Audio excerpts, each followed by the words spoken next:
right, it is 5 o'clock. I'd like to call to order a meeting of the Education Operations Committee of the Whole. I start, excuse me. I start by reading a statement now as each of these meetings.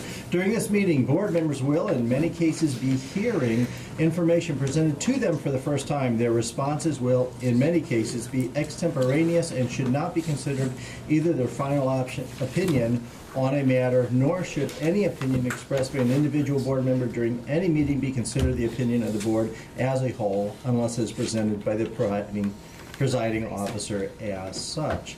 So I'll look for a motion to approve the minutes of the meeting of December 17th, 2018. So moved. Second. Any comments, any questions? Hearing none, all in favor signify by saying aye. Aye. Opposed? Abstentions? Motion carries. The next item on the agenda is the legal expense summary for the second quarter. This is not an action item. Bob? Sure, not much on this. It's $23,000. Budget's about $90,000, so we're a little bit under trend. However, all of our transportation contract work will come through on the next one. That'll be several $1,000s, but we'll still be under our trend. Great. Great. Any questions or comments? All right, well, thank you very much. That's good news. Next item on the agenda is the 5-year fiscal forecast, and this is again not an action item. Okay, with the 5-year fiscal forecast, I show you a few things before actually showing you the forecast. We talk about the assumptions in December. We also do what I call a macro projection model, where it just takes the big numbers and the big chunky numbers and runs them through a real simple model. Forecast 5 is a very intuitive model. It's very thorough, complex, hundreds of variables. Starts with our current budget. So our current budget gets fed into the model, and actuals for the previous 4 years get fed into the model. Then we make a few assumptions, most of which I shared with you in December. Plug them into the model and let the model do its work and let it react, and it spits out many reports, some of which I've shared with you. Before seeing probably the most important number that you're going to worry about today, that reduction number, that budget reconciliation number, I want to review a couple of the assumptions and one of them in particular that changed since you saw this last in December. These have not changed. The numbers that we're assuming for percent increases for all salary, all groups, 2% salary increase assumption. Again, that's an assumption, same one we started with last year and probably the year before that and the year before that. Do we occasionally make changes in that assumption? We almost always do. Last year we made a change where the teachers went to 2.5, support staff went to 1.5, administration went to 1, along with a lot of other budget reconciliation items. So that's 2 for now. That's the assumption. The next one, last time you saw a number of teacher retirees, that number was 15. Since then we got actuals. We were just going on history, but the actual number of retirees we're expecting is 21. So we updated that to 21. The location at which teachers retire at did not change. The attrition did not change. We're expecting an additional 40 people turning over through attrition. The attrition salary at which they left is given, and then all new hires are assumed to come in at about 44,000. That's historical data that we're basing that on. Same as what you saw in December. The next set of data, the benefit assumptions, the 7.65 is the FICA percent that's been that for years. Didn't change that. This next line, there was an assumption sheet that looked like this in board book in December, and then there was a presentation in PowerPoint that I revealed to you in December. The PowerPoint had it correct, these numbers. The assumption sheet had it incorrect. That amount is what WRS withholding we take off of all WRS participants to contribute towards their retirement, and it's matched by the district. So the 2019 calendar year has already been revealed at 6.55%. So we're making the assumption it goes from 6.75 of all the salaries to 6.55. Life insurance, disability, health insurance is worth noting, although it didn't change. I just have to say that over and over again. Health insurance increases are assumed to be 8% for the sake of the model. I just talked to our insurance consultant this morning, and put together with what Noel shares with me when we go through our claims data, our claims are probably trending at closer to 18 or 19%. So an 8% increase in premium would only capture part of how much we're behind in our paid claims data. So our insurance committee is meeting next week, as a matter of fact, and we polled the insurance committee on what kind of changes would be most tolerable, narrower network, or maybe an increased deductible, or encouraging to go to the high deductible plan. Dare I use the word penalty, but perhaps make it more beneficial to migrate in a certain direction. We're looking at 3 or 4 different options with a couple other ones that are sort of options, I guess, as well. I think next week, Wednesday, we're looking at that as a committee. So perhaps as early as March or April, you might see something at the board level that represents a change in our health benefit to make up for the 8% that we can afford financially and the 18% trend that we're going at right now. In December, you might recall there was a red box and there were a bunch of things listed that we're currently looking at. The red box is a little bit smaller right now. Bob, I just want to share something. Is it too early for us to share or talk a little bit about the conversation you and I had about, that narrowed network, and talk about this might not be the right time to talk about it, but since we're talking about, the cost of health insurance. Sure. I think we're talking about it, so we're noticed, so I think we're good there.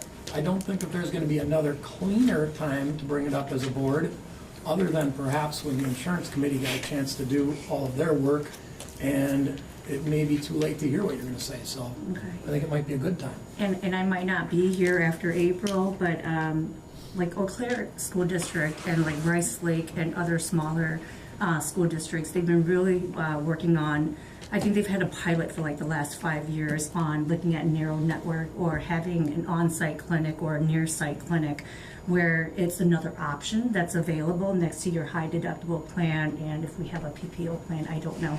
But it offers a huge discount for, like for example, the Eau Claire School District, they have a contract with, like, for example, Security Health Plan, or with like Marshfield Clinic, or with Mayo, and they have a near-site clinic where employees can opt into enrolling into that option. And what happens is that because healthcare is so competitive now, they offer a huge discount to the school district. For example, maybe every month you would probably pay, I'll just guess, like $50 for each enrolled employee and their dependents, if they have dependents. And so it offers a huge discount, which ultimately decreases your health insurance costs for the employer. And so this is something that's been piloted for the last 5 years. Other school districts are looking at this opportunity. I know that limits the opportunity for employees to, they may have a preference, they may want to go to Ascension, Aspirus, wherever they want to get care. But it also offers another opportunity for us to see that 8% maybe potentially go down from 8% or not rising in the future. And so I had like side conversations with Bob about how the Wausau School District can potentially look at those type of opportunities that others that are similar size or smaller have gone that direction. So. Actually, a big part of our conversation next week, Wednesday, will be about narrow networks. Actually, the last time our insurance committee met, it was also a big part of the conversation. We're trying to decide if you use an increased deductible as an example. Do people want an increased deductible, or do they want a narrow network? It comes down to, do you want to pay more, or do you want to be maybe inconvenienced, depending on which network we choose. If you're already an Aspirus patient, and the narrow network features Aspirus, that didn't change your world any. So you would be all in. We have roughly 49% of our population choosing Aspirus and another 49% choosing Marshfield Clinic. So if we choose one of those, 51% are upset, or more upset than the other 49, let's put it that way. We're also getting to a point where even if you stay with the same provider, your doctor changes. And maybe more now than it did 10 years ago. And I'm kind of the oddball because I'm Ascension. I'm not Marshfield Clinic or Aspirus, and my doctor's changed probably 3 times in the last 5 years. And I didn't get to change, it wasn't driven by me. So we're trying to decide with the help of the committee if we want a narrow network, if we want to maybe change co-insurance, change the deductible, maybe change the prescription, a lot of different options. And it's easy to see why some of these provider networks would give you a discount if you forced everybody in your organization to go to them. Think about Ford and Chevy, and we've got a half and half split. And if we said, we can guarantee you that everyone in our district's gonna buy a Ford, what would Ford give us for a discount? They'd give us a deep discount knowing they've got the whole book of business. And it's not too much different with Aspirus versus Marshfield Clinic. So we're looking through that right now, and we're also helped by, there's an RFP out there right now for our third-party administrator. So Security Administrative Services is sharpening their pencil and they're looking at the networks they can access. Aspirus Arise is looking at the networks they can access. UMR, Oxyam, all the different providers are looking at at what networks they can access. So that'll be central to what our insurance committee is looking at over the certainly next Wednesday and even beyond. And somehow we've got to make up that gap between the 8% that we can afford in premium increases and the 18% that we're turning at right now. When you look at who's on our insurance, because most families have dual incomes, do people choose to put their whole family on the school district's insurance, or is it kind of a horse piece? Or Yes, we are, you would consider a magnet plan or a preferred plan or a generous plan, where most often when we have a husband, wife, and they have access to another plan and our plan, very often they choose our plan because we've got a generous plan. In fact, it goes beyond that. When you have children that are 22, 23, 24, 25 years old and have pretty good plans through their employer, they'll pick our plan in many cases. And they're allowed to be on our plan. In fact, they might be teaching in another district nearby with a very good plan, but yet they're on our plan because the family premium is already met. So what's one more child in a family? so, and the other thing, have you considered making less options for new employees and kind of grandfathering people in? Because change is hard for some people. Yeah. But is that a way that we could make it okay for people? I mean, We're new certainly people- having that conversation with more things than one. Where if a preferred state is this, new employees come in, they get the preferred state. Now, it's not always Right. preferred for them. Sometimes it's preferred for the district, sometimes preferred for all of us, not necessarily them. But if we you start talk out about putting that. money into health savings account Mhm. when Yep. you're a new teacher and you're healthy, it might work to your advantage. Our retirement benefit is a perfect example of that. Right, that's what I Where, was thinking of. It's not the New same. employees don't get health insurance at all when they retire. In some cases, you would say they get better than that because they get a separation benefit for not even retiring. They don't have to retire here to get something.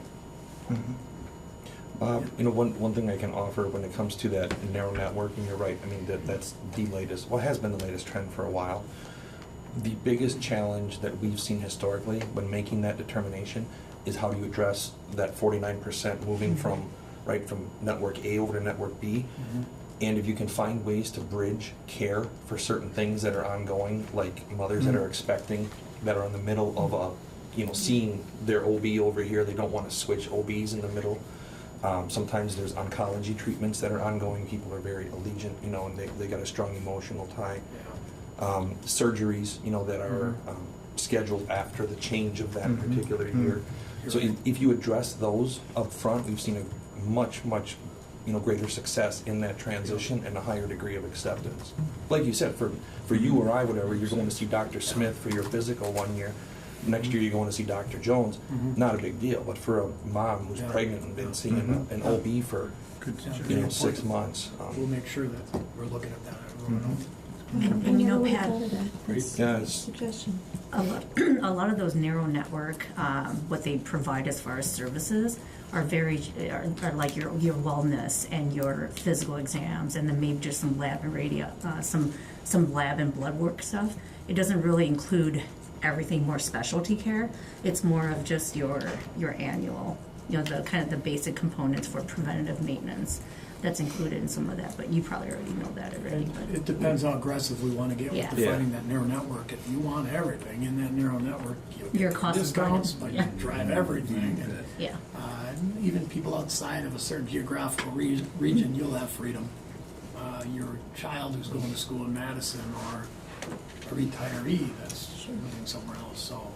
And a lot of obviously, ways you there's can- networks around here that do offer, the A to Z services, and I think that's what employees and their dependents really that's what they care about, right? Yep. They don't want to go from, Spirus to as an Mary's example. point, to 9 different places, so there's options.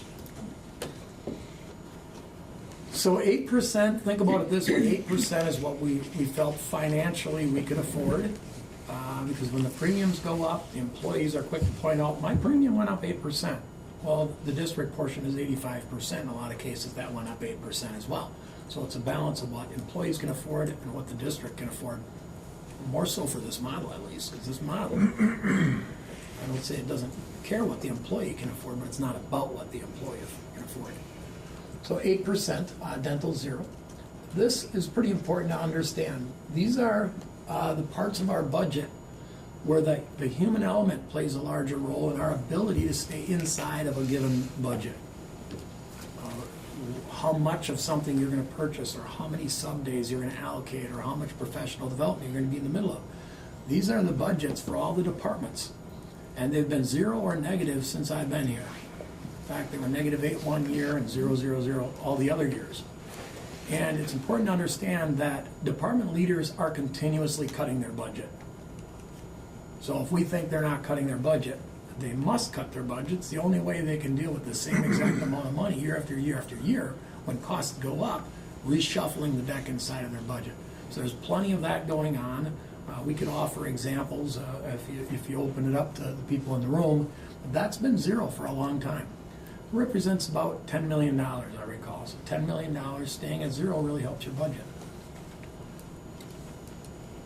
Utilities, 0s right now. We're pretty aggressively pursuing contracted fuel or natural gas purchases for, I think, 6 of our buildings, all of our secondaries and 2 of our biggest elementaries. So our proactive stance with buying natural gas has allowed us to keep that at 0. Next year's 3. In all reality, we might be able to change that 3 to a 0 as well. But it's a year away, so we'll leave it a 3 for now. Maybe next year we'll make it a 0. May even be able to make that a negative number through the budget reconciliation process. Contracted transportation, 9.5. That's our new contract, mostly driven by the labor market.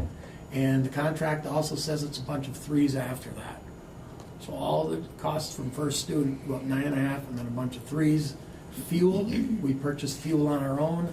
I think the fuel can be captured in the same category as the utilities above. It's 0 right now, and then a bunch of 3s, depending on what fuel costs do. Right now, diesel is pretty stable. I feel confident we can have 0 in the first column, and maybe we can even turn the others to 0s as well. But we're not reconciling the budget 2 years from now, so that one doesn't always get that much attention.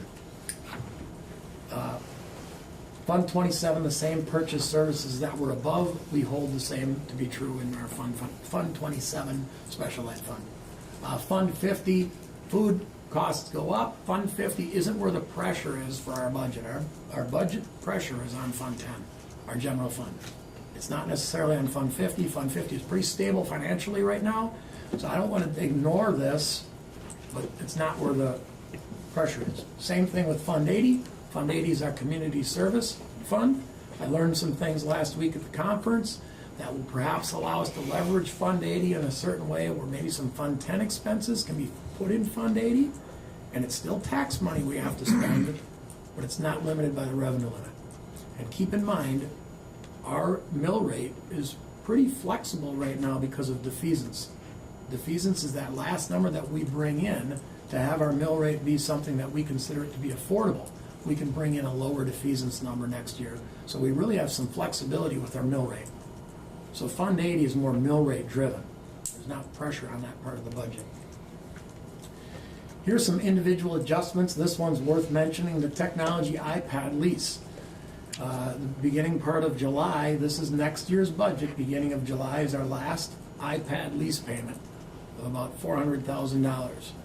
So the model has that in for next year's budget, the one we're trying to balance. But the model also shows that going down $400,000. The iPad lease goes away. And during this year, we own the iPads, and it's $400,000 less. In discussions with John Uding, we're going to make an attempt, this is the last year of the lease, try to get the iPads to make it one more year, free up $400,000 in lease payments to address some other things in the technology department, and perhaps offer part of that $400,000 to budget relief, because we may be in a similar situation next year, or offer it to things outside the technology department, but then eventually we have to address an older fleet of iPads. Now, we would like to think that even if we skip that year this year, the number could be less than $400,000 for a couple of reasons. Technology gets better and it gets cheaper sometimes.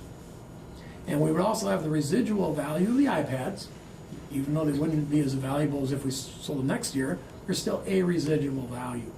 And we could sell them or capitalize on that and perhaps get maybe, just to pick round easy numbers, a $300,000 lease. So we go from this, go down 400, but we'd use that 400 to purchase other things and keep it pretty stable, but then it would go down to 300. So that's a favorable part of our budget, I think, for the next 3 years. So would you use that for things that are not recurring?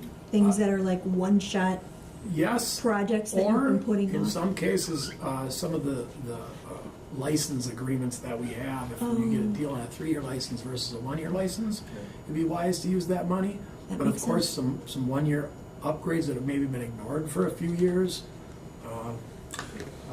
A good example would be in our firewall with Palo Alto is a 3 to 5 year lease that you pay all up front.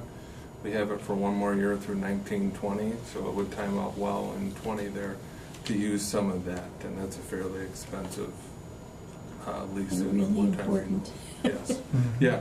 So there are a number of things that we get through Heartland or SmartNet or some of the things that those dollars would help fund and renew for us. Makes sense. And remember, the 1920 is next year, so that isn't freed up till another year after that. So we'll be having this same conversation hopefully a year from now on how we're going to leverage that situation. Think about it as leasing a car, and you lease it for 4 years and then the lease payment stops. And you still have a pretty good car, and you're living on the flat part of the depreciation curve. It's fun living on the flat part of the depreciation curve because you're not spending a bunch of money on depreciation. A little bit more money sometimes on maintenance, but not spending money on depreciation like you are when something's brand new. These you have seen before. We expect the open enrollment tuition to go up on the expense side and on the revenue side because people are just using open enrollment more. But we're expecting that to get worse by 50,000 in the coming years. Wisconsin Parental Choice Voucher Programs, this doesn't really cause a hit to our budget as much as it does to our mill rate. That's the money that we tax, but we send to the participating schools. We're expecting that to go up over the next several years. Wave growth, same thing. The wave budget will go up, and we're hoping that the wave revenue goes up more than 25,000. If we think about 25,000, I know there's a 3-year rolling average that kind of gets in the way, but that's 2.5 students. We think 2.5 students will be enough to support an increase in expenditures. The equalized value, that's just the property value of the district. It doesn't put pressure on our budget, it puts pressure on our mill rate, right? Because that's how our mill rate gets distributed. Up 2% and then 1 beyond that. Exempt computers, same thing. Property value, that's based 2%, 1 beyond that. This one's interesting. It got a lot of talk at the convention. If you heard about it, this is the increase in revenue limit per student over the next 5 years. And there's talk about, should it go to per pupil categorical aid or should it go to the revenue limit? And if it goes to the revenue limit, we've discussed this before, it has an equalizing effect, where the wealthy school districts don't get quite as much as some of the poorer districts. So in listening to some of the lawmakers, I'm anticipating $200 on the revenue limit, and then 204, and then 225, 250, 275. Maybe it isn't quite as sure, but the next biennial budget will reveal these two numbers. But then the per pupil categorical aid amount, I've got 0. So I think there's a trend out of Madison. Let's start reestablishing that equalization effect. Not just $200 for every student in the whole state, but more of an equalizing effect, put it in the revenue limit. At least that's what I'm hearing. Then this is just a budget assumption, we can change it. Transfer service, that's pretty stable from what it's been, $70,000. Investment income, that's probably pretty small. If you think about the investment climate for the past 3 or 4 years, going from 0.5% interest to 0.55, that's a 10% increase. We could probably stand to increase that even a little bit more. We'll look at that a little bit more closely. Energy efficiency debt, those are our debt structures for phase 2 and phase 3 energy efficiency. This jumps from 48 to 75 because that's the first time we have to recognize the utility savings from phase 3. And utility savings we have to take out of our regular budget and retire debt with that. 487, that's our Fund 80 levy, will stay the same. This one's interesting. That is probably different than what you saw in December. This is probably also pretty conservative, especially after I listened to some of the Republicans in particular last week, Thursday and Friday. They're talking about dumping a lot more money into special ed, and that's the way they're talking about doing it. Increasing that categorical aid for special ed personnel. And the dollar amount stayed the same since about 2008. So the percentage gets smaller and smaller and smaller and smaller because of demographics. So now they're talking about injecting it with maybe as much as 10% more money to begin with. So that percent could go from 24 all the way up to 27.5 this year. And then perhaps up to 30 the following year. And that 2.5% could mean as much as $300,000 or $400,000. So that's real. We're going to have to keep an eye on that. And you may see a budget reconciliation plan in the next 2 or 3 months where that's a change in assumptions and it reflects a new reduction number. We're going to have to keep an eye on that one and continue to lobby lawmakers as we can. So those are the assumptions. That's 4 pages of the 44 pages. Now the actual, no, I'll put you through this, but the report, maybe you'll look at it more closely at home. Everybody's wondering about the one big number. To read these reports, you'll see history on top of some of them.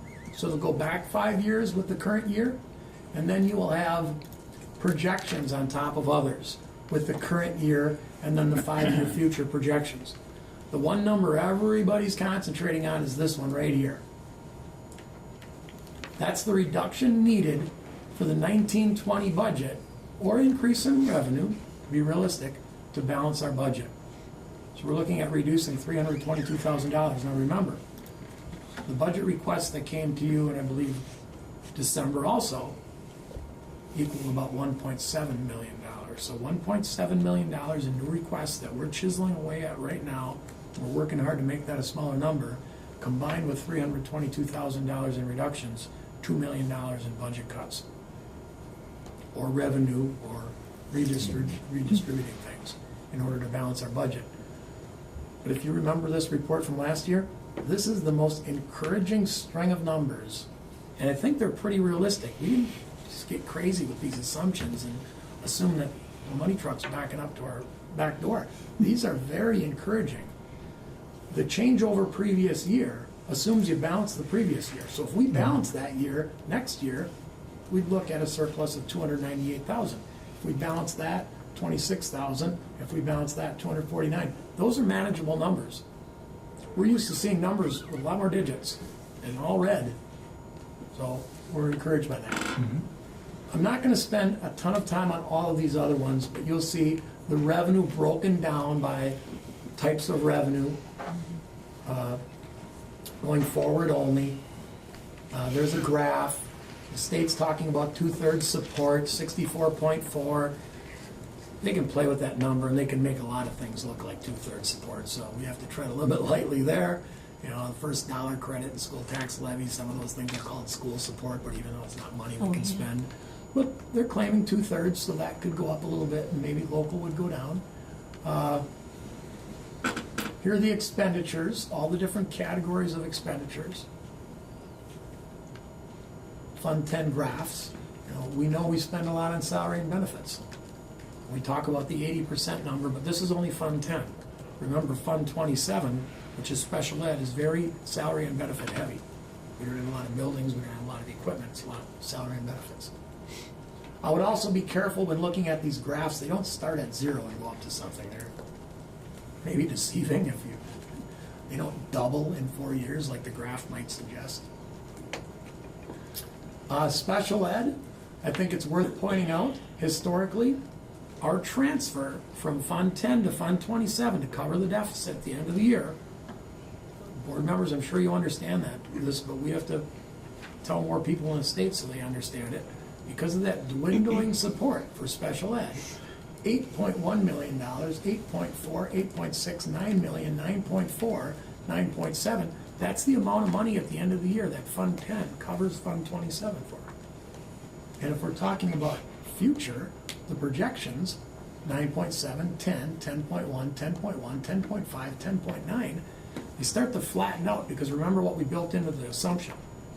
Categorical aid goes 24.5, 27.5, 30%.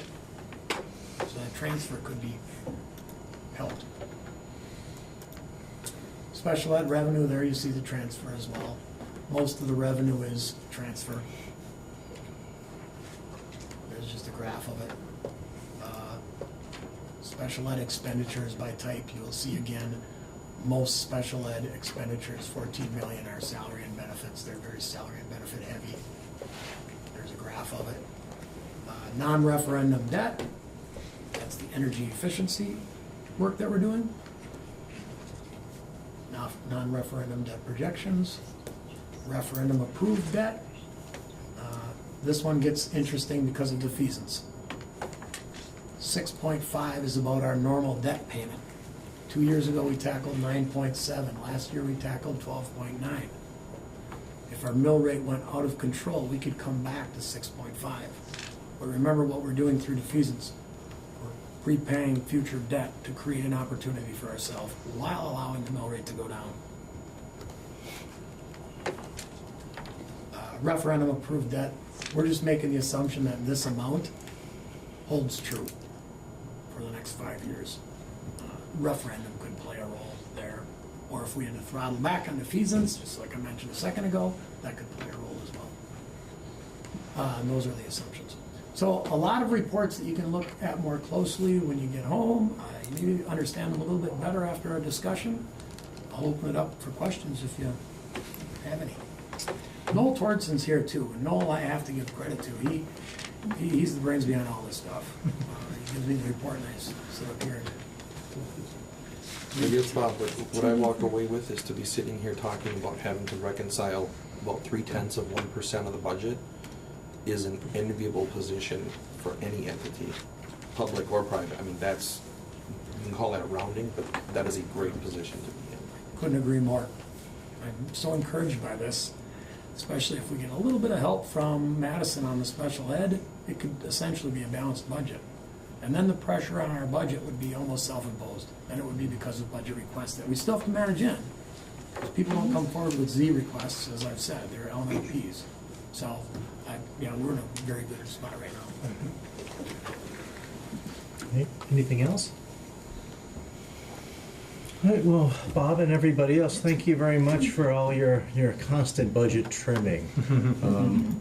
As a state employee, I live in that environment too, where you cut and cut every single year. So when it's zero, it's not zero, it's a negative. So I think I could speak for everybody, appreciate that's a part of the job and it doesn't get solved. So thank you. The next item on the agenda is a sale of real estate, and this is an action item. Bob? Sure. I've got a quick little memo in board book that maybe you've read already. Maybe you knew this, maybe you didn't, but this home going into Wausau East is a home that the district has owned for quite some time. And we exercised an option on it probably 10 years ago to purchase it from a landowner. But in that option, we also gave the landowner the option to stay living in that home until they couldn't live there any longer. Well, that time has come. The homeowner, previous homeowner, now we're the homeowner, can't live there any longer. So she turned it over to the district for whatever we want to use it for. I've been in there, Larry's been in there numerous times. To get a ranch home to a standard where we want to house students would be very, very expensive. Very expensive. Like tear it down and start over again expensive. To tear it down and invest money tearing it down and raise the lot and maybe hold on to it for future use, speculating, that might be a little bit of a stretch also. The highest value of that home right now is as a home. It's probably valued around $140,000. And after looking at our options, we'd like to put it on the market. And that's what we're asking your permission to do. Do we have any idea why we bought it in the first place? It was before East was built. Yeah, we bought and the it property was- across the It road was there too. a land grab, because we didn't know exactly the footprint East would occupy. So I wasn't here at the time, but from records that I've dug up, we were pretty aggressive in pursuing land in and around East High School. And that was one of those properties. And now, it's on the corner, we could build something there, we could make a parking lot, we could, I don't know what else we could do. We have other property here, we have other property here. I don't think we have property here. This is our property. Tennis courts are our property, I believe, right? Tennis courts as well. So I don't know if there's a need for this. If you think about the need for $140,000 versus the need for another piece of property, perhaps with a house still on it that you have to maintain and make sure it doesn't get moldy and all that stuff, which I've gone through before with another district, and that's never a good story. It's expensive to keep them up. We'd like to put it on the market. While there's some value. Bob, to recap, the land all along 18th there to the east side of 18th going north, that's all of ours? No. Not all of it. There's a house right one in the parcel in there that we don't own. Okay. I- And we don't own the lot just south of this property? No, And- there's a home there. And to the east, leading down into the ditch there, that's all ours? Yes. Okay, but that's not really ground you could build upon it, It's a little wet. on good days.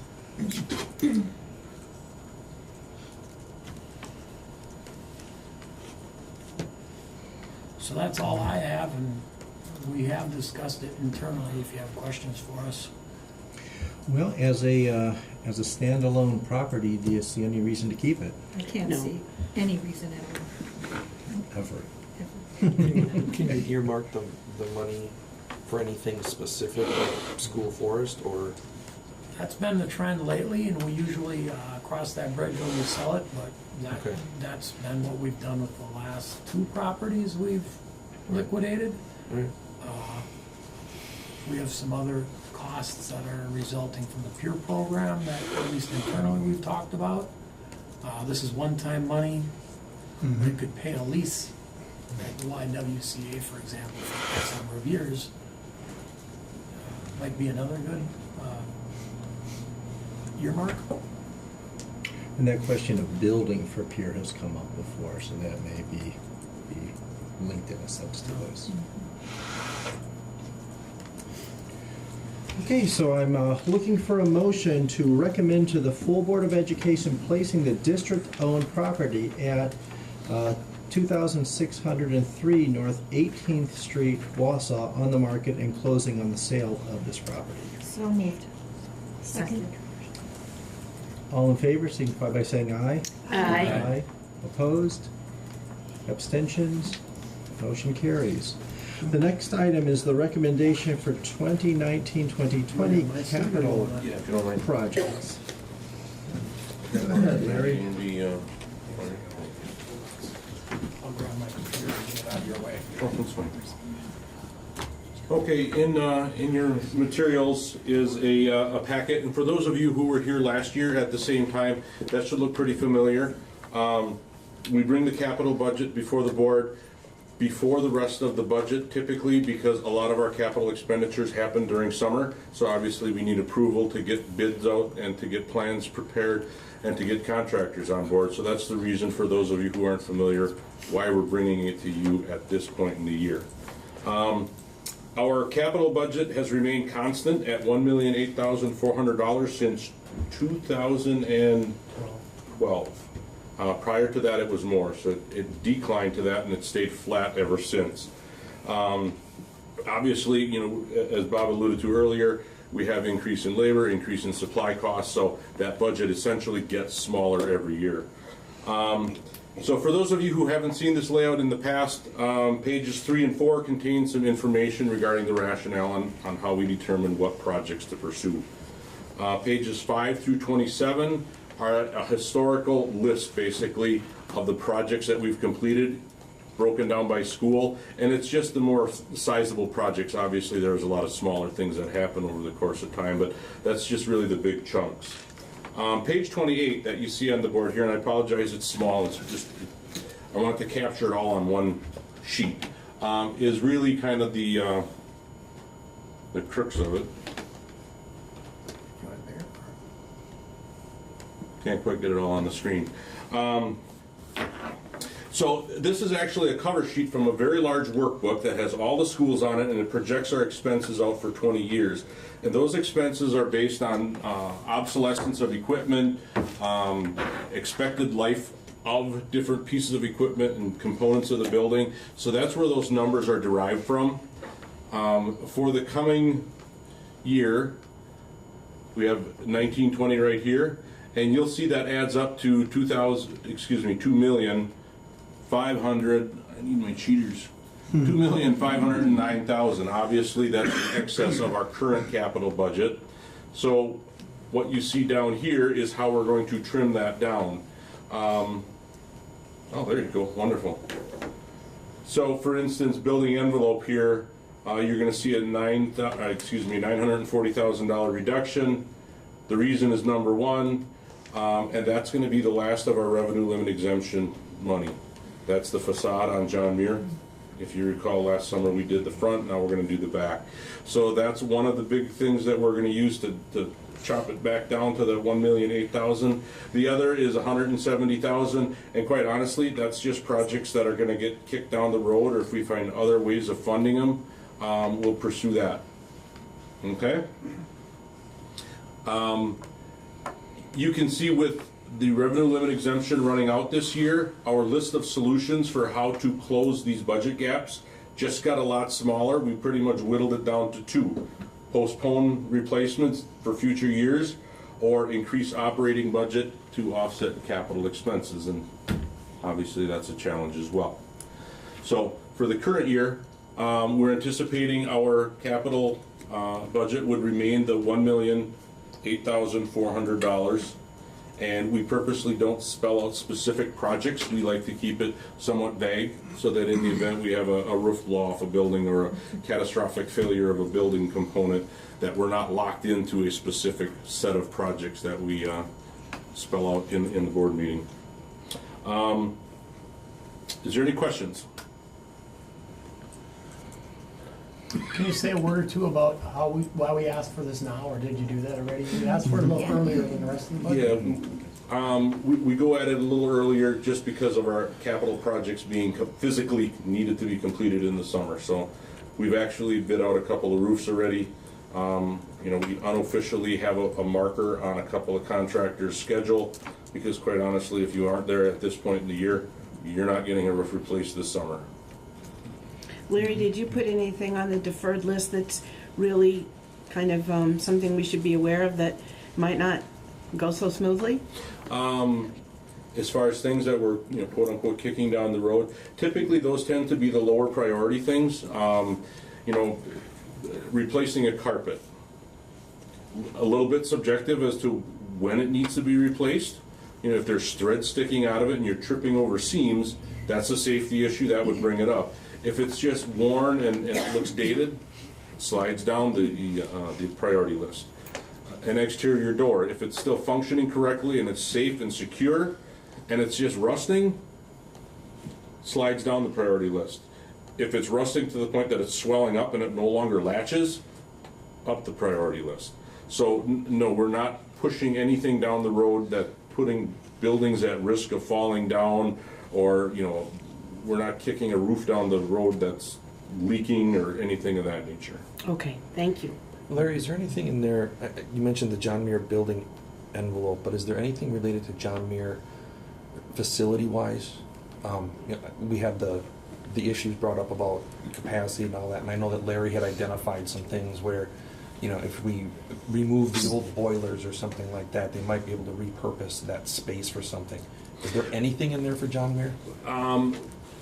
In the replacement of the exterior wall, particularly if you're familiar with it, the science wing, when you take the exterior wall out, it's holding the ceiling up in that room. And those ceilings are very old, dated ceilings.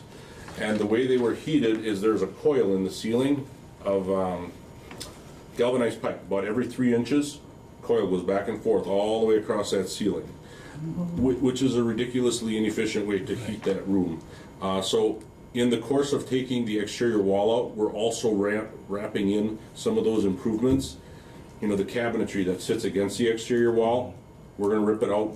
We're not going to put 30-year-old cabinetry right back in. So there are some improvements planned for John Muir, but it typically are things that tie into the exterior wall replacement.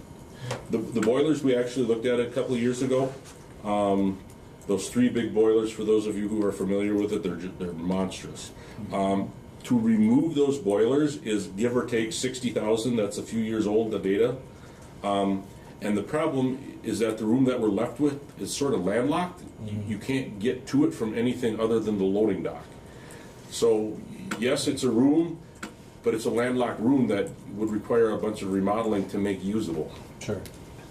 And I think when I'm long piggybacking with that is, I think in some of Larry's budget things where storage for instruments that kids are having to carry around all day long and they're damaging them because there's no place to store them. Mm-hmm. But is that in your plans, or is that supposed to be in Larry's budget? Probably both. Okay. Correct me if I'm wrong. That was one of the things, Bob, we were looking at trying to carve some money out of this year yet as a means of trimming down that list of budget requests. So that's, don't quote me on this. Okay. We're anticipating trying to get that buttoned up this year. There are other smaller things that we handle there over the years, or over the year. Locker replacements and upgrades. Obviously, the pool is a huge maintenance hog, so we've been upgrading those things as well over the years. Okay. Thank you. Where I thought Pat was headed is the question of whether we're doing anything this summer that might be undone if we go through referendum in a year or so. Is that kind of where you're thinking That about? too. I mean, just the entire John Muir facility. We had the presentation from Larry, and the issue that Teresa mentioned. And there was a handful of things in terms of improvements, Right. And I didn't know what, if any of those fell under your capital plans or not. It doesn't sound like they do. Typically not. The things, to answer your question, Jeff, the areas that we're affecting here would most likely not be affected by a building addition. Now, if the plans change and we decide we're not building this way, we're building this way, there is a potential that could happen, but unlikely. Okay, so you have a plan to reduce by millions and millions of dollars, which you'd like to be doing. If we don't get any kind of help from Madison, how long before you think we're into trouble in the millions of dollars that we've got to go to referendum and Well, to get those like things anything covered? else, it's a cumulative effect. Each thing you kick down the road causes you to kick more things down the road next year, and then you just decline. The analogy I like to use, or the frame of reference, to help people understand how far $1 million takes us. If you do the mathematical equation of calculating all the square footage of roof we have in the district, and if we wanted to replace every roof on a 20-year cycle, that would consume the entire budget, just the roofs, to keep them within 20 years old. So we still haven't accounted for carpets and doors and pavement and concrete and roofs and windows and plumbing and all the other things that consume capital. So just thinking ahead, if we in the next year are working towards a referendum, you'll have a list of things that might be added into. absolutely. Okay. Looks like in Perhaps. 2021, about $7.8 million. And perhaps a spending referendum too. Is A spending referendum too, not just a capital referendum. but an operation. It's also important to tell others, maybe not in this room that haven't had the benefit of being in it firsthand, how we leveraged Act 28, Act 32. It was $1.6 million the first year because it might go away, and then they actually changed the law and allowed you to borrow. So $10 million the next year, and we borrowed $9.9 million. kept their mill rate flat the whole while. That's $20 million, $21.6 million worth of capital improvements that we would not have been able to afford otherwise. And then also with the last referendum, we started out trying to take about $4 million. Hawthorne Hills ran over a little bit, probably $2.5 million. So we take advantage of opportunities like that come around once in a while, and they really save us. And the next opportunity for a referendum could be a 2-question referendum. Maybe additional spending to support this long term, and maybe a portion of the bonds to do some things short term. If we do go that route, one of the things that we should explore, just reading through this, and one of the paragraphs says, with the task of keeping 20 sites safe and in good repair. One of the things that we should explore as to whether or not it'd be worth investing some additional money now to try to save some money long term in consolidation in some way. Maybe we shouldn't have 20 sites that we have to keep safe. Very and true. maybe some money up front now would save us money over the course of the next 50 years instead of trying to have 20 sites that we have to maintain. That's a big conversation. It is a big conversation, but it's it's never going to happen if it doesn't happen around referendum discussion, because the only way it happens is paired with a referendum. Well, it'd be difficult to get a referendum through with the paring down as a part of it. Yep, it creates a no vote if you, especially if it's a school site that you're looking at consolidating. It's true, and that could be why we just keep on keeping on, and every single year we can't afford what we have. So, and it hurts every other part of the whole budget.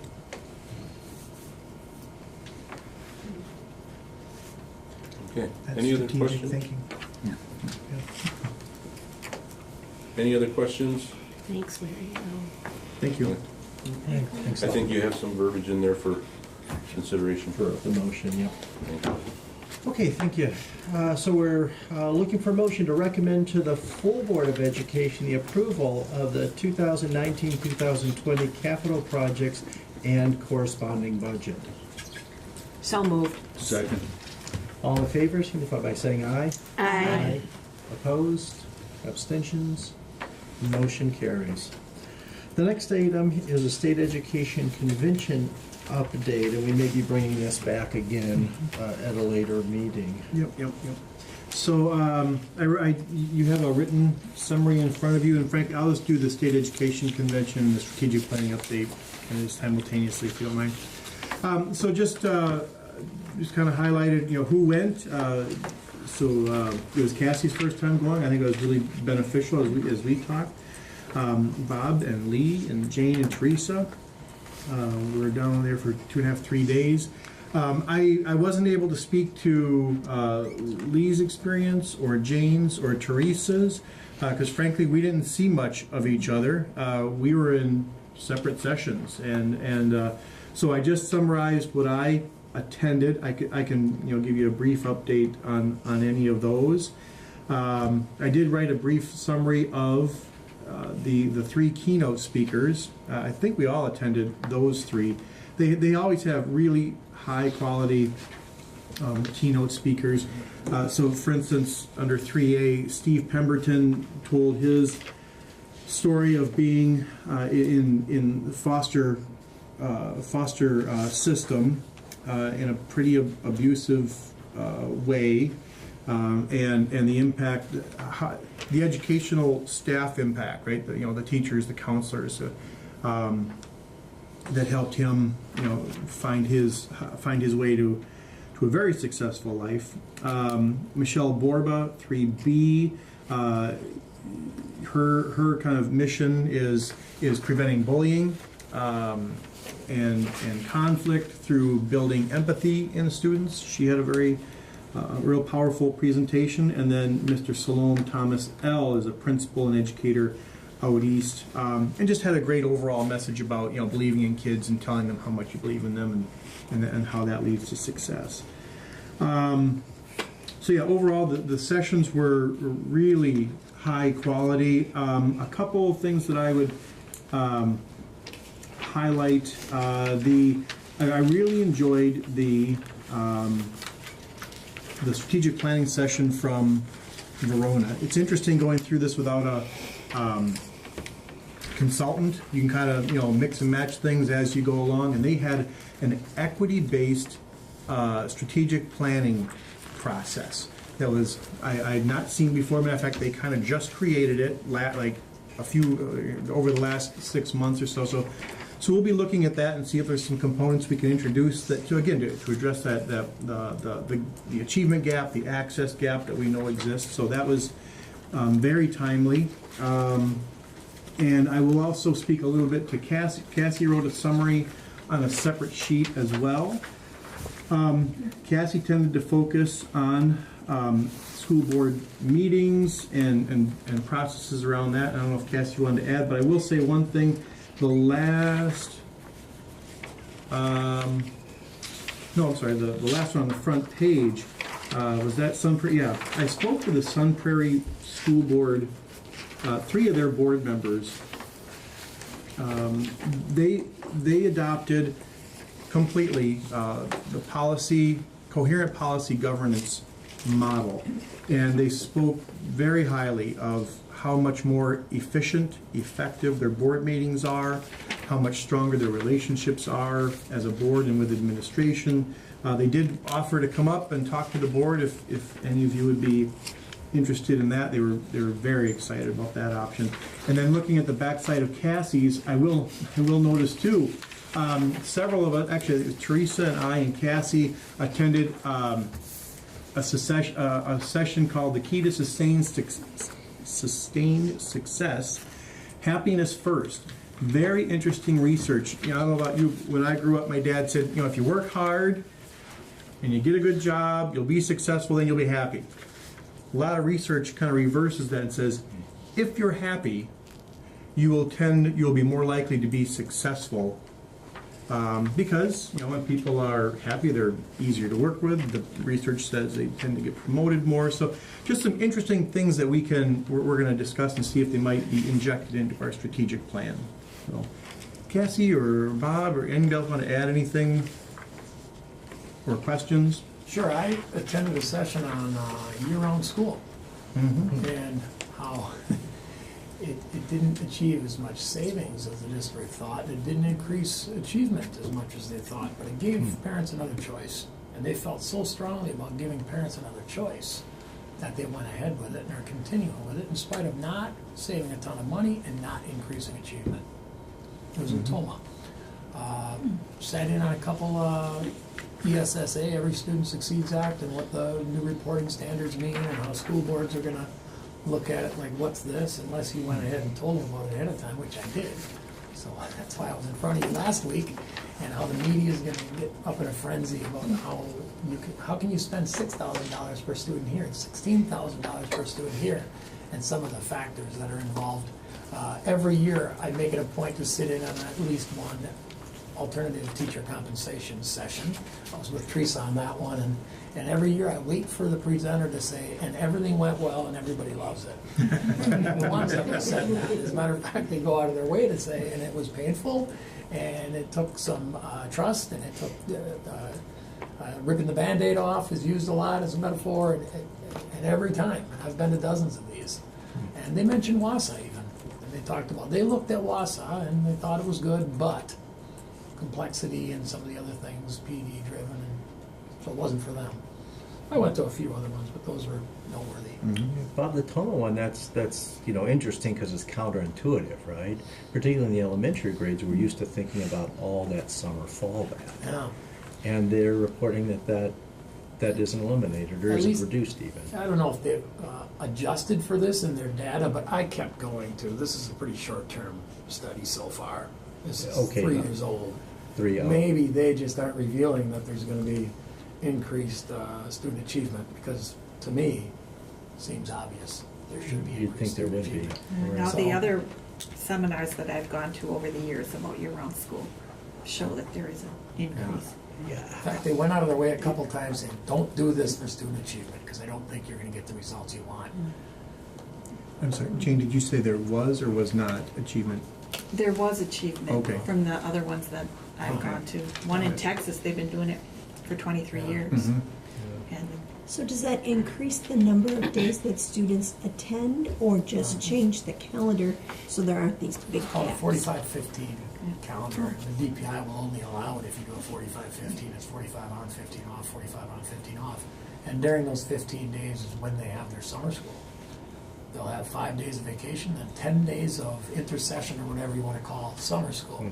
And they said just about as many people take advantage of that as took advantage of summer school. And it's funded the exact same way too. You count up minutes and you can fund it. I would have thought we'd have more because, childcare options are not They great. said about the same, so it's the only same. one elementary they're doing it in, so they're doing it district-wide. I was going to ask about the choice, so they could choose to have the kids put to a Some of the special challenges, school. you've got an elementary student in this school, you've got a different secondary, middle school, or high school student. One of them's on the 45-15, and the other one's on our traditional.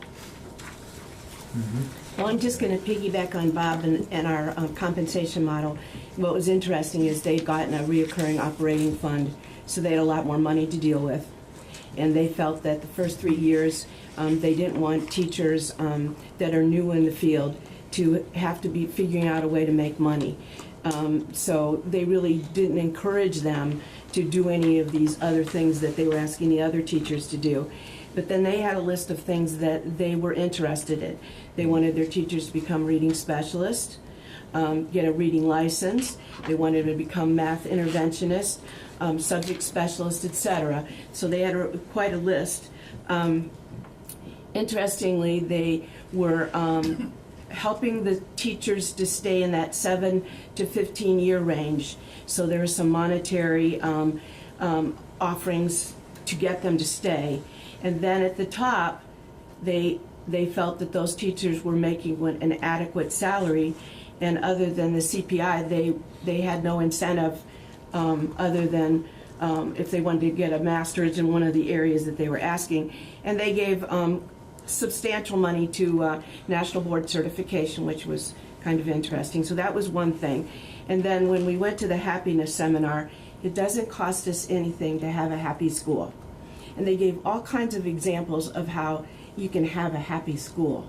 You have greeters at the door that say, "Glad to see you're here."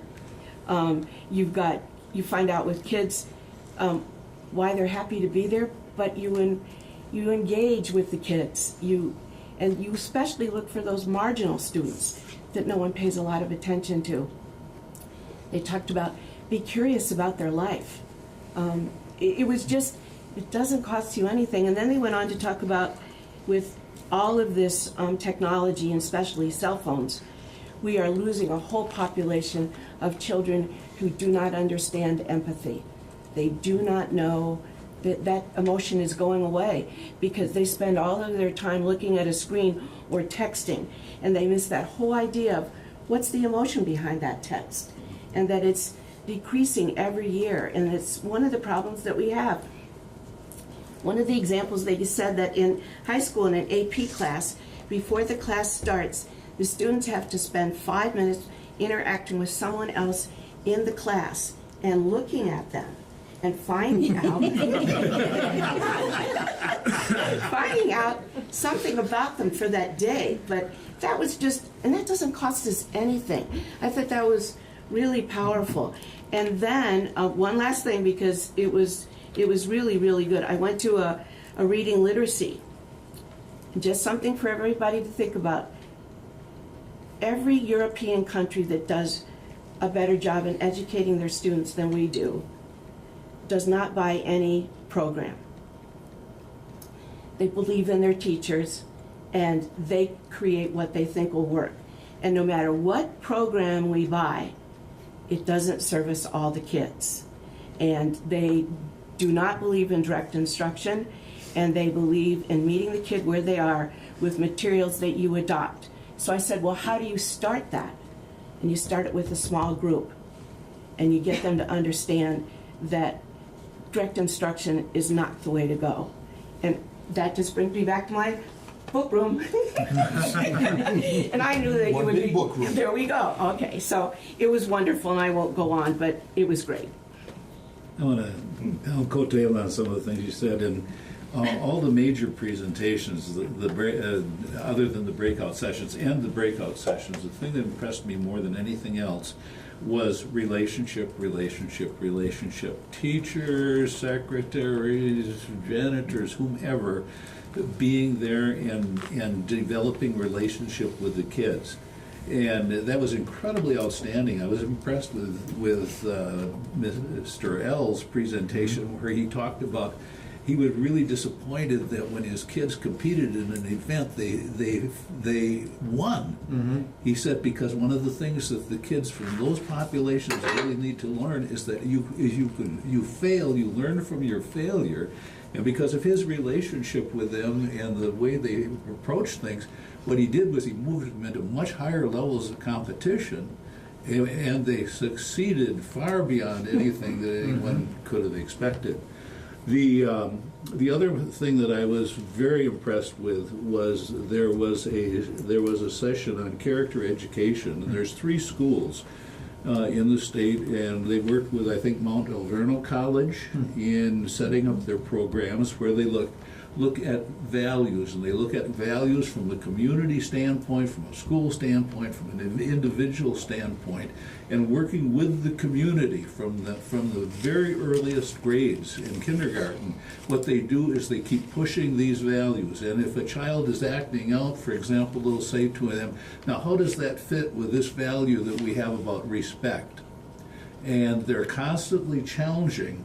And what happened was they had some kids in that presentation that were just absolutely awesome. It was one of the best presentations I saw there. And in those schools, they've gotten significantly increased performance, and the very problem that we're dealing with in terms of harassment and bullying has dropped down incredibly. Their number of discipline referrals are like less than a third. And those kinds of things were very impressive. So that if I were to pick one thing that I picked out of it was this incredible ability to develop relationships, set values, and develop character in the students. And it was absolutely outstanding. I would love to have some people from to go and take a look at those character education. That was at, Lee and I were in that one together. It was Brown Deer, South Milwaukee, and Wisconsin Rapids? No, it was, I can't remember the what third one. was. But, and their thing was, it's not something else that goes on the plate, it's the plate. And they've, Brown Deer presented this several years ago too, and it's just phenomenal. Yeah, they started the program, and the students actually came back and said, "You're not being aggressive enough. We want to have a part in determining this." And the students have taken over leadership, and it was an outstanding presentation. Maybe out of curiosity, in any part of that presentation or any of the success, did they mention the 4 letters PBIS? I don't recall. Okay. I don't think so. I don't think so. Program. I don't think so. No, I went to it last year. It's not. Okay. The other thing I want to comment is on, you want to say more? Well, I was going to say, PBIS and the character ed can work pretty well together, though. I remember hearing from Brown Deer a few years ago. It was quite impressive, but yeah, I hear what you're saying. With regard to the delegate assembly, all of the resolutions did pass. The one that was questioned by this board, number 1919, was one that had there was a significant amount of dissension about letting it pass, but it still did go through. And Tricia's change went through immediately and unanimously. So it was an excellent experience. We had one discussion that went way too long, and had I known and Jane consulted with Jane earlier, I would have recommended that we table a couple of those discussions. It didn't cross my mind. I learned. But if you remember, Lee, what arguments seemed to cause the passage in 1919? What were they? The only one that spoke, I was the only one that spoke on it, and there was no other additional discussion. Oh, okay. They just called for the vote, and it went through. I think it was basically that some districts want to make it an easier route for them. Sure. And I can understand that, but I just don't believe in watering things down. There's qualifications for a reason. And I attended that session with Leah on character, and I was pretty sure it was going to be full because it was part of the main presentation the day before. So I went to the one before that, which was on rural security, and it was pretty interesting because they used Dr. Borba. They used her book to increase empathy, and that was a real strong part of their presentation, that prevention instead of just what you do when it all starts to fall apart. And I went to one other session that I'll mention briefly. I went to one on the mod system. Pulaski started it in 2014, and one of the things he stressed the most was instead of calling them conflicts, we call them overlaps, because conflict is a negative word, and it got parents really riled up, and they accepted the overlaps much more. And I was sitting next to a man from Clintonville, and he said they do it in their middle school, but I never got a chance to find out more. And I was wondering, maybe that might be our solution to John Muir. I don't know. An overlap is two kids not getting along? No, an overlap is when you have two classes that At the same time. One class is ending and your other one's starting. You know, we have students coming to college thinking they can do that, and we just say, no, you'll take one class or the other. And because it just can't work in our environment.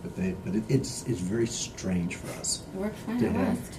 to have kids doing that there and thinking But that's it's why they normal. come and ask for that there, because they're used to it. Yeah. I can't, I mean, yeah, I don't think, Yeah, credits don't work that way. No, they College. can't. So, I have a question, and I really appreciate the updates, and I hear really great things, but what happens now? I mean, we send board members every year, everybody's attending different things, gaining all this knowledge, things that could benefit the district, but what is and what's not going to? I mean, we sit here and we shake our heads and say, that sounds great, but what now? Well, the board decides now, is this something we want to look further into? Well, right, and so, you know, when everybody is done, I was gonna ask Jane if you had more you wanted to present at another time, or if you felt that you got, because you asked earlier that Yeah, we might. well, yeah, I tweaked my back last week, and, yeah, I wasn't very coherent this weekend to write things up. I have to look at what I've got written down. Okay. I've got pages and pages of notes. Okay, so that's one part of it, that we're gonna come back for that purpose. And I was gonna talk to Keith afterwards as well, and say, well, what do you think we could start talking about, including within the things that we've already done, because I think we got some pretty clear areas that coincide, and we could go into more deeply. But that's exactly what I think we need to do with these conferences and attendances. And that's been the lacking part, Trish. Right. We Yeah. go and we find out all these really neat things, and then we have nowhere to put it in. And I think the last thing I would say is, you know, marginal students, we have a lot of marginal students. And last year when we went to San Antonio, their high school really deals and makes it an active part of their day, dealing with kids that are unnoticed. You know, they're not the athletes, they're not the DECA kids, they're not the student council, they're the kids that are just part of the wall. And if you really want to change the environment and the way kids are treated, you gotta work on figuring out a way to help recognize those marginal students. And it said, don't lessen rigor, they don't mean that, but don't let those kids just exist without anybody caring about them. And I think we can do that. Well, that was Dr. Beagle's Absolutely. presentation about the dots. Right. Put all the kids' names up, and you put it, and the staff go up and put dots next to the kids they know something personal about, and then the kids that don't have any dots get assigned to everybody, and it's their job to make contact with that kid every day. We did that in our school, and it was interesting because teachers named kids that they thought they had a connection with, and then the kid would name somebody else. So there were multiple connections going back and forth, and in the end, in a school of 850 students, I think there were 4 that a teacher didn't have a connection with. And that was easy to remedy then. I bet you in our high schools we would have more than 4.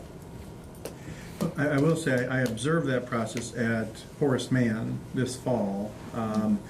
I don't know the result. I was just there to kind of observe the process. But so that is going on. I'm not sure where else it occurs, but that is a practice that we are engaging in. So you know.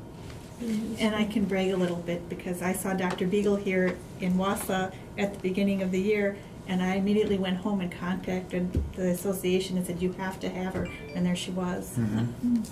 And now we're pushing to get her to be a main keynote speaker. Just, Pat, you made a comment on PBIS. There was certainly one presentation that was very clear that children need to be challenged and not rewarded for doing nothing. That you really need to have some goals and focus that within your character education and the values that you have. And as they achieve them, that's when you reward the behavior. It almost sounds like common sense. Yeah, really. Imagine that. If I may, to your point, Tricia, so point 4 on here, what I would hope we could do is I'm going to take some of the pieces that touched me, I'm going to inject them into the strategic planning process, because we don't want to have a strategic plan and then a bunch of add-ons. So as you have things, bring them back to this meeting, bring them to me, and we'll bring them, and we'll kind of see what shakes out. We want to trust that process a little bit. That's the way I would recommend we kind of pursue these things that we're interested in. Well, and just one little thing, when we talk about teachers and how sometimes I think they probably told you in the listening sessions they don't feel valued and that they don't think people are listening to what they feel would really work.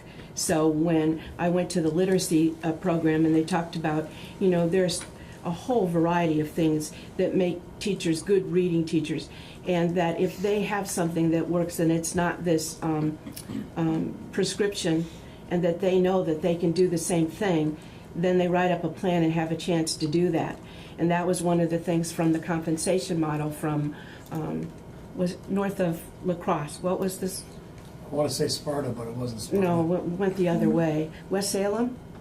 Oh, anyway, it doesn't matter. But they had an administrator and a teacher and a third person that would review those professional plans that they had, so that lends the thing of, the rest of the world that educates kids and has them have a love of reading aren't doing it through a program's prescription where we're all on this page today and we get a half a page of something to practice reading during the week.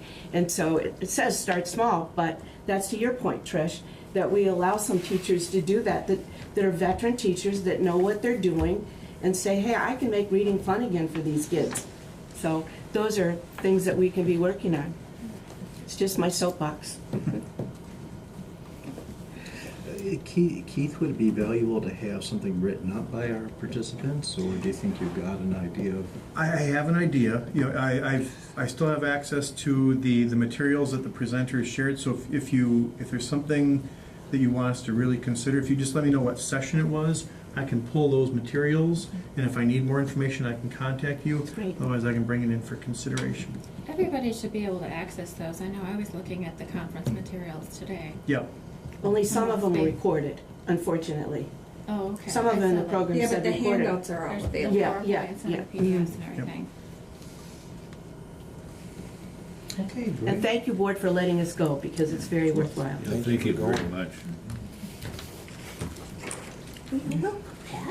All right, the next item is the strategic planning update. Yep, sorry. And that's attached to the WSB convention summary. Again, just, it was the first session. So we just started, I gave an opening presentation. There's over 100 staff involved in this, and the 5 different teams. Talked about some overarching data, talked about some potential areas of interest. It was interesting for me. I didn't lead a team, so I was able to go from team to team, and just the different pace, the different feel in the different teams. It was interesting. Some were very serious, some were laughing. It was good, and but the common message, they were all very engaged in the work. At the end of the evening, we were meeting over at Wausau West, and we came down to the Commons, and everybody took their work. It's on those sticky butcher papers, right? And they put it up on the columns, and And we just kind of told people, hey, you can come down, you can review, see what other teams were doing, and they stayed, and they read, and they talked. It was, so people are clearly interested, invested in the process. So that was good to see.